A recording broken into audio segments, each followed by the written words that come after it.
Article number 29 আর 30 এটা হচ্ছে cultural and educational right. Cultural এবং এডুকেশনাল রাইট কাদের দেওয়া হয়েছে? দুটো কন্ট্রাভেনশন, আর্টিকেল নাম্বার 29 এবং আর্টিকেল নাম্বার 29 যেটা বলা হয়েছে, এখানে আমরা দুটো ভাগ দেখবো এখান থেকে, তারপরে দেখবো আর্টিকেল 30। প্রথমে আর্টিকেল 29 এ আসি। প্রোটেকশন অফ ল্যাঙ্গুয়েজ অর্থাৎ ভাষা, স্ক্রিপ্ট, স্ক্রিপ্টের মানে জানো লিপি, স্ক্রিপ্ট যেটা লেখা হয়, এবং কালচার, তোমরা বুঝতেই পারছো, বোঝানোর কিছু নেই, অফ মাইনরিটিস। এইখানটা একটা ক্যাচ হচ্ছে, এই যে ওয়ার্ড মাইনরিটিস লেখা হয়েছে আমাদের পুরো কনস্টিটিউশনে, মাইনরিটিস মানে কি কোথাও বলা হয় না। ক্যাচ ফার্স্টেরটা কি বলা হয়েছে? প্রোটেকশন অফ ল্যাঙ্গুয়েজ কারা করবে? বলছে এনি সিটিজেন, অর্থাৎ ভারতের যে কোনো নাগরিক। কিসের উপরে? ল্যাঙ্গুয়েজ, স্ক্রিপ্ট এবং কালচারের উপরে, অর্থাৎ তাদের যে ল্যাঙ্গুয়েজ, তাদের যে স্ক্রিপ্ট এবং তাদের যে কালচার, সেটাকে তারা বজায় রাখতে চাইলে বজায় রাখতে পারে। কি বলবে এখানে? এনি সিটিজেন, এনি সিটিজেন অর্থাৎ যে কোনো নাগরিক এগুলোকে চাইলে বজায় রাখতে পারে। তাহলে এখানে প্রশ্ন হচ্ছে, এনি সিটিজেন মানে কি একজন বোঝাচ্ছে নাকি গ্রুপ এ লোককে বোঝাচ্ছে? কাকে বোঝাচ্ছে? গ্রুপের সব লোককে বোঝাচ্ছে। অর্থাৎ স্ক্রিপ্ট, ল্যাঙ্গুয়েজ, কালচার তো একজন মিলে ওর ল্যাঙ্গুয়েজটাকে প্রিজার্ভ করতে পারবে না, একটা গ্রুপকে বোঝানো হচ্ছে। একটা গ্রুপ যদি চায় তাহলে ল্যাঙ্গুয়েজ, স্ক্রিপ্ট, কালচারকে কি করতে পারে? কনজার্ভ করতে পারে। নাম্বার 1। নাম্বার 2, ভারতে এমন কোন এডুকেশন সিস্টেম ইন্টিগ্রেটেড করা হবে না যেখানটাতে on the basis of religion, race, caste এবং ল্যাঙ্গুয়েজের উপরে, কি কি? রিলিজিয়ন, রেস, কাস্ট এবং ল্যাঙ্গুয়েজের উপরে অ্যাডমিশনটা তার বন্ধ করবে। এই ক্ষেত্রে বলা হয়েছে যে কোনো ইন্ডিভিজুয়াল অর্থাৎ কোন পার্সন, এখানেও বললো এনি পার্সন, কিন্তু এখানটায় কি বললো? ইন্ডিভিজুয়াল অর্থাৎ একা, অর্থাৎ কোন ব্যক্তি, অর্থাৎ যে কোনো একজনও যদি ব্যক্তি কোন স্কুল খুললো, কলেজ খুললো, সেখানটা ধর্মের উপর বেস করে, ল্যাঙ্গুয়েজের উপর বেস করে যদি রেস্ট্রিকশন লাগা দিল তাহলে কিন্তু হবে না। বুঝা গেল কি বললাম? এটাই বলা হয়েছে আর্টিকেল 29। এখানটাতে বললো যে এই ল্যাঙ্গুয়েজ, স্ক্রিপ্ট এবং কালচার, এখানে স্পিচেস অর্থাৎ বক্তৃতার কথাও বলা হয়েছে, এবং সেই উদ্দেশ্যে কোন পলিটিক্যাল লিডার যদি কোনো স্পিচ দেয়, কিসের উপর বেস করে? ল্যাঙ্গুয়েজের উপরে, ভাষার উপরে। ভাষার উপরে যখন বেস করে কোন স্পিচ দেবে, অর্থাৎ সে একটা গ্রুপ অফ পিপলকে রিপ্রেজেন্ট করতেছে, একটা জাতিকে রিপ্রেজেন্ট করতেছে, সেই ক্ষেত্রে সে তার ল্যাঙ্গুয়েজকে, সে ওই গ্রুপকে প্রোটেক্ট করার জন্য যা কিছু বলবে সেটা রাইট, তার ফান্ডামেন্টাল রাইট, সেটাও বলতে পারে। বুঝতে পারছো কি বললাম? তো কোন পলিটিশিয়ানস ল্যাঙ্গুয়েজের উপরে, স্ক্রিপ্টের উপরে, কালচারের উপরে যদি কখনো কোনো স্পিচেস দেয়, সেটা তার ফান্ডামেন্টাল রাইট রয়েছে। ক্লিয়ার? নেক্সট আসবো আমরা article 30, right of minorities to establish and administrate educational institution. Establish মানে জানো? প্রতিষ্ঠা করা। এন্ড অ্যাডমিনিস্টার মানে দেখাশোনা করা, দেখভাল করা। এডুকেশনাল ইনস্টিটিউশন শিক্ষামূলক প্রতিষ্ঠান। মাইনরিটিজ এর অধিকার রয়েছে, ও এস্টাবলিশও করতে পারবে এবং অ্যাডমিনিস্ট্রেটও করতে পারবে। বাট এখানে তিনটা ক্যাচ। এক, ফার্স্টে হচ্ছে যদি গভর্নমেন্ট ওটাকে দেখাশোনা করে বা ফান্ড দেয়, মানে গভর্নমেন্ট যদি রান করা যেতে পারে। বুঝতে পারছো কি বললাম এক কথায়? অর্থাৎ গভর্নমেন্ট এইডেড যাকে বলা হয়, or government administered.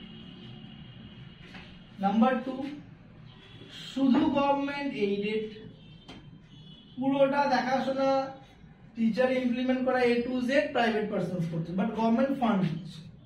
নাম্বার 3, এই দুটোর কোনো ইনফ্লুয়েন্স থাকবে না, ফুললি প্রাইভেট। এই তিন জায়গার ক্ষেত্রে তিন রকমের ক্লজ রয়েছে। এই ক্ষেত্রে ফার্স্ট 1 আর 2 তে তুমি শুধু মাইনরিটিজ এর অ্যাডমিশন নিবা এরকম চলবে না। গভর্নমেন্ট এইড করছে, গভর্নমেন্টস এর রুলস রেগুলেশন নর্ম স্ট্যান্ডার্ড কিছু মেনটেন করে চলতে হবে। সেগুলো কি কি পরে আসবো আমরা, এইটুকু আগে বুঝবো। রুলস রেগুলেশন স্ট্যান্ডার্ড এবং নর্মস মেনে চলতে হবে। You can not take admission only for minorities, but while it is fully private, that means no aided fund has been arisen from the government, that then if the institution has been established and administered only by the minorities, then it is totally the power of discrimination power of the minorities, how long, how many candidates will they take admission in this institution, অর্থাৎ সেই শিক্ষা প্রতিষ্ঠানে তারা কত শতাংশ minorities কে admission দেবে তাদের পুরোপুরি সিদ্ধান্ত তাদের উপরে ছেড়ে দিতে হবে। বুঝতে পারছো কি বললাম? দুটো ক্লজ, একটা গভর্নমেন্ট এডেড ও administered, number 2 only government aided, number 3 fully private, অর্থাৎ কোনো মাইনরিটিজ ইনস্টিটিউশন ওপেন করেছে। এই প্রাইভেট কলেজ এর ক্ষেত্রে আমি বলছি, অর্থাৎ মাইনরিটিজ যখন কলেজ খুলছে তাদের ইচ্ছা অনুযায়ী তারা গভর্নিং বডিকে সিলেক্ট করবে, কোন গভর্নিং বডি দিয়ে তারা রুল হবে। তারা ঠিক করবে কেমন মেরিটেড স্টুডেন্টকে অ্যাডমিশন নিল। ধরো একটা এন্ট্রান্স এক্সাম নিল বা স্কলারশিপ এক্সাম নিল। এন্ট্রান্স এক্সাম বললো 80% পেলে তারা অ্যাডমিশন নেবে, স্কলারশিপ নিল 70% ক্রস করলে ফিজ 90% ছাড়, 50% ছাড়, পুরোটাই তাদের উপরে। তারা কেমন মেরিটেড স্টুডেন্ট নিবে, কেমন ফি স্ট্রাকচার রাখবে। 1 to 5 ধরো রাখলো 1000 করে, 5 to 8 রাখলো 1100 করে, ডিপেন্ড করছে তারা কি করে রাখবে। গভর্নমেন্ট করে ইনস্ট্রাকশন এখানে দিবে না। অর্থাৎ এই মাইনরিটিজরা তাদের পার্সোনাল প্রপার্টিকে ব্যবহার করতে পারে ইনস্টিটিউশনের জন্য, just for development of this institution. তবে ধরো একটা স্কুল খুললো, স্কুলের টাইমিং এরকম রাখলো, পাশে একটা ধরো অফিস রয়েছে বা পাশে আরেকটা স্কুল রয়েছে, বা স্কুলে ধরে এমন কোনো প্রোগ্রাম করছে কন্টিনিউয়াসলি যে নয়েজ পলিউশন হচ্ছে, আশেপাশে গ্রাম ইনফ্লুয়েন্স হচ্ছে, পাবলিক অর্ডারটা ডিসেবল হচ্ছে, এগুলো করলে হবে? তার মানে কিছু কিছু রুলস রেগুলেশনস যেগুলো গভর্নমেন্ট এডেড স্কুলের জন্য applicable, same rules regulation private aided ইনস্টিটিউশনের জন্য applicable, just because morality, ethics, maintain public order. বুঝতে পারছো কি বললাম? অর্থাৎ সামাজিক দিক থেকে চিন্তা ভাবনা করে যেগুলো গভর্নমেন্ট এডেড বা গভর্নমেন্ট ফান্ডেড বা গভর্নমেন্ট এস্টাবলিশ করে যে ইনস্টিটিউশন, সেখানে যে রুলস এন্ড রেস্ট্রিকশনস ঠিক সেম টু সেম প্রাইভেটের ক্ষেত্রে অ্যাপ্লাই হবে। প্রাইভেটদেরকে অবভিয়াসলি স্ট্যান্ডার্ডই মেনটেন করতে হবে। যদি দেখা গেল যে এমন টিচার আনলো যে টিচারটা কোয়ালিফাইড না পড়ানোর মতো, the term qualified is a broader sense, মানে অনেক ভাস্ট এটা মিনিং ধরায়। বুঝতে পারছো কি বললাম? আর while the term non educated is a narrower concept, qualified বলা মানে বিভিন্ন দিক থেকে, not from the apart from the only educational qualifications whatever। তো সবকিছু স্ট্যান্ডার্ডই মেইনটেইন রাখতে হবে প্রাইভেট স্কুলস তো, প্রাইভেট ইনস্টিটিউশনস তো। এরপর আমরা দেখবো next part, that is on the article number 31 তো অ্যামেন্ডমেন্ট হয়ে 300 এ চলে গেছে। রাইট টু প্রপার্টি আর নেই। রাইট টু প্রপার্টি কিন্তু একটা সময় আর্টিকেল 30 ঘটনা যদি বলি আমি, এটা একটা সময় কি ছিল, ফান্ডামেন্টাল রাইট ছিল। ফান্ডামেন্টাল রাইট মৌলিক অধিকার ছিল, যে কোনো মানুষ তার প্রপার্টিকে সংরক্ষণ করতে পারবে। কিন্তু কেশবানন্দ ভারতী কেসের পর এই জাজমেন্টটা দিয়ে দিল যে fundamental right two property is not our fundamental right, it is a legal right. আমরা একদিন কেশবানন্দ ভারতী কেসটা ফুল ডিটেইলস আলোচনা করবো, আজকের জন্য নয়। নেক্সট যাব আর্টিকেল নাম্বার 32। আর্টিকেল নাম্বার 32 কি বলেছে? কনস্টিটিউশনাল রিমেডিজ, অর্থাৎ তোমার কাছে আর্টিকেল নাম্বার 14 থেকে আর্টিকেল নাম্বার 30 পর্যন্ত রয়েছে এত ফান্ডামেন্টাল রাইট, বাট তুমি যে কোনো একটা ফান্ডামেন্টাল রাইট তোমার ভায়োলেট হয়েছে, তুমি সুপ্রিম কোর্টে যদি গিয়ে বা হাই কোর্টে গিয়ে যদি ফাইলিংই না করতে পারো, ফান্ডামেন্টাল রাইট গুলো দিয়ে হবেটা কি? তার মানে আর্টিকেল 32 হচ্ছে ফান্ডামেন্টাল রাইট, যে হ্যাঁ তোমার ফান্ডামেন্টাল রাইট আছে, তোমার ফান্ডামেন্টাল রাইট কে ভায়োলেট করলে তুমি সু করতে পারো। বুঝা গেল কি বললাম? তোমার মৌলিক অধিকার আছে, তোমার মৌলিক অধিকার যদি কেউ হরণ করে, তুমি তাহলে তার এগেইনস্টে হাইকোর্ট বা সুপ্রিম কোর্টে যেতে পারবে। প্রশ্ন হচ্ছে হাইকোর্টে না সুপ্রিম কোর্টে? অ্যান্সার হচ্ছে দুটো কোর্টে, হাইকোর্টে যেতে পারবে এবং সুপ্রিম কোর্টেও যেতে পারবে। সুপ্রিম কোর্টে যেতে পারবে তোমার ফান্ডামেন্টাল রাইট যদি ভায়োলেট হয়, তাহলে আর্টিকেল নাম্বার 226 অ্যাপ্লাই করে, এবং হাইকোর্টে যেতে পারবে article number 32, that is article 32 apply করে। বুঝে গেছে কি বললাম? এইবার আর্টিকেল 32 অ্যাপ্লাই করে যাব আমরা, বা আর্টিকেল 226 অ্যাপ্লাই করে যাব, কখন কোথায় যাব বলছে?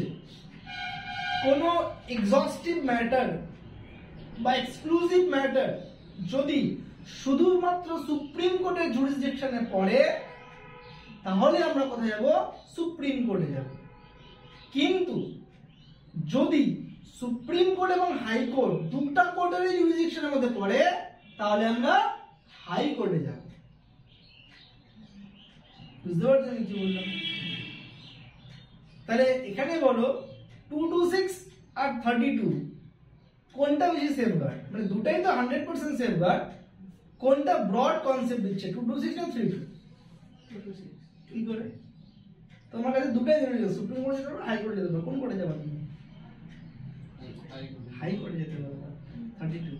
তাহলে এখানে ফান্ডামেন্টাল রাইট 32 এর ক্ষেত্রে আমরা বেশি, সুপ্রিম কোর্টে তো 100% যেতেই পারবো আনডাউটেডলি, ফার্স্টে অ্যাপ্রোচ করব সেম জুরিসডিকশন হলে পরে 32 তে। বোঝা গেল? এই 32 নম্বর আর্টিকেলকে ডক্টর বি.আর. আম্বেদকর কি বলেছিল? বি.আর. আম্বেদকর সাহেব বলল যে এই আর্টিকেল 32 হলো soul and heart of our constitution. Clear? Article 32 apply করে আমরা 5 রকমের রিট পিটিশন ফাইল করতে পারি। WRIT, writ petition. Writ petition কি, ফাইল করে আমরা কিভাবে আগাতে পারবো, আমি রিট পিটিশনের উপরে ডিটেইলস একটা ভিডিও দিই। বাট স্টিল বলছে আমাদের কাছে 5 রকমের রিট আছে: mandamus, prohibition, quo warranto, certiorari, আর একটা হেভিয়াস কর্পাস। ফার্স্ট থেকে বলি, habeas corpus, mandamus, prohibition, quo warranto, certiorari, 5টা। ফার্স্ট হেভিয়াস কর্পাস বলার অর্থ টু ব্রিং দ্য বডি, অর্থাৎ পুলিশ যদি কোনো পার্সনকে অ্যারেস্ট করে উইদিন 24 আওয়ার্স নিয়ারেস্ট ম্যাজিস্ট্রেটের কাছে কি করতে হবে? সেই যেই মানুষটাকে ধরছে তাকে প্রেজেন্ট করতে হবে। এটা হচ্ছে হেভিয়াস কর্পাস। তো ডিটেইলস গুলো হেভিয়াস কর্পাসের ক্ষেত্রে কি বলা হয়েছে, কি রুলস রয়েছে, ম্যান্ডামাস, প্রহিবিশন, সার্সিওরি, তোমাদেরকে রিট পিটিশনের একটা আলাদা করে সেপারেট ভিডিও বানিয়ে দেবো, সেটা দেখো। উইথ কেস লস দিয়ে দেবো, এখানে বুঝতে সুবিধা হবে। ঠিক আছে? আমাদের এই পার্ট পর্যন্ত কমপ্লিট হলো ফান্ডামেন্টাল রাইট। শুধুমাত্র এই পার্টটা আমি ছাড়লাম, কেন সেপারেটলি করবো এটা। এরপরে আমরা কি ধরবো? পার্লামেন্ট। যদিও আমরা নেক্সট ডে থেকে পার্লামেন্টটা স্টার্ট করবো, বাট আজকে আমি তোমাদেরকে শর্টলি পার্লামেন্টের একটা ছোট্ট ইনস্ট্রাকশন বা ছোট হেডলাইন জানাই দিচ্ছি, ছোট্ট একটা। পার্লামেন্টকে এক কথায় বলা হয় হচ্ছে ল মেকার্স, এক কথা, অর্থাৎ যারা ল তৈরি করে। ক্লিয়ার? সুপ্রিম কোর্ট ল তৈরি করে, but it's better to pronounce that law checker, অর্থাৎ চেক এন্ড ব্যালেন্স করে ল। সুপ্রিম কোর্ট তৈরি কিভাবে করবে? অ্যামেন্ড করতে হবে। সুপ্রিম কোর্ট পার্লামেন্ট, ধরো অ্যামেন্ডও করতে পারবে, তৈরিও করতে পারবে। তৈরি তো প্রত্যেক বাড়ি করে তৈরি, অ্যামেন্ড তো করতে পারবে without touching the basic structure of our fundamental right. নতুন ল তৈরি করতেই পারে। যত দিন ল, এক কথায় ল ইজ এ ডাইনামিক, যত দিন যাবে ল কি হতে থাকবে, চেঞ্জ হতে থাকবে। Law not a static, law always is a dynamic. তো পার্লামেন্ট হচ্ছে তিনটা পার্ট রয়েছে। পার্লামেন্ট মানে আমরা যেটা বুঝবো সেটা হলো পার্লামেন্ট ইজ ইকুয়ালস টু, কোশ্চেনে আসি, parliament is equals to what, option দিয়ে দেয় ABCD. Parliament is equals to Lok Sabha, আমি এলএস রাখলাম, প্লাস রাজ্যসভা প্লাস প্রেসিডেন্ট। এটা হচ্ছে পার্লামেন্ট। লোকসভা কি, রাজ্যসভা কি, প্রেসিডেন্ট কি, পার্লামেন্টের মধ্যেই আমরা পড়ব। ধরো এইটা একটা শেপ রাখলাম, এর মধ্যে আমি কয়টা ভাগ দিলাম, টোটাল 1 2 3 1 2 3 4 12টা। আমি ধরে নিলাম একটা বক্সে কয়জন আছে, 10 জন মানুষ ধরে নিচ্ছি, তাহলে কয়টা বক্স হয়ে গেল, 12টা বক্স। একটা বক্স থেকে একজন করে ভোটে দাঁড়াবে, তাহলে মোট কয়জন ভোটে দাঁড়াচ্ছে, 12 জন ভোটে দাঁড়াচ্ছে। এই সিস্টেমটা আসলো কোথায়, লোকসভা। তার মানে রিপ্রেজেন্টেশন অফ পিপল, জনগণ দ্বারা নির্বাচিত, মানুষ নির্বাচন করবে লোকসভার ক্ষেত্রে। রাজ্যসভার ক্ষেত্রে আলাদা সিস্টেম। রাজ্যসভার এখানে কি হলো, জনগণের উপর ডিপেন্ড করে, ধরো এখানে 10 জন আছে, একজন দাঁড়াচ্ছে ওর মধ্যে ভোটে, যে একজন দাঁড়াচ্ছে 10 জনের মধ্যে নাও হতে পারে, অন্য কোনো স্টেটটাও দাঁড়াতে পারে। আমাদের এই যে ব্লক, নকশালবাড়ি ব্লক, আমাদের নকশালবাড়ি, মাটিগাড়া, ফাঁসি দেওয়া, টোটাল 5টা ব্লক রয়েছে, নিয়ে একজন দ্বারা আমাদের কনস্টিটিউশন, বুঝতে পারছো? একজন এ পার্টি থেকে, সেম বি পার্টি থেকে ওই কনস্টিটিউশন, সি পার্টি থেকে, ডি পার্টি থেকে, ই পার্টি, যতজন দাঁড়াচ্ছে একই কনস্টিটিউশন থেকে বিভিন্ন আইডিওলজি বা বিভিন্ন পার্টি লোক দাঁড়াচ্ছে। তার মানে লোকসভা রিপ্রেজেন্ট করছে কাকে, কতজন ওখানে মেম্বার্স রয়েছে। রাজ্যসভার ক্ষেত্রে তো হয় না।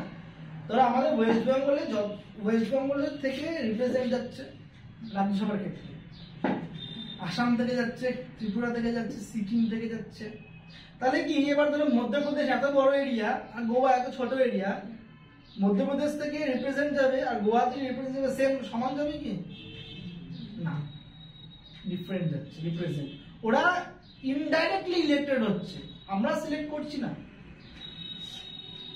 স্টেট লেজিসলেটিভের সঙ্গে রাজ্যসভা ডাইরেক্ট কানেক্টেড আছে।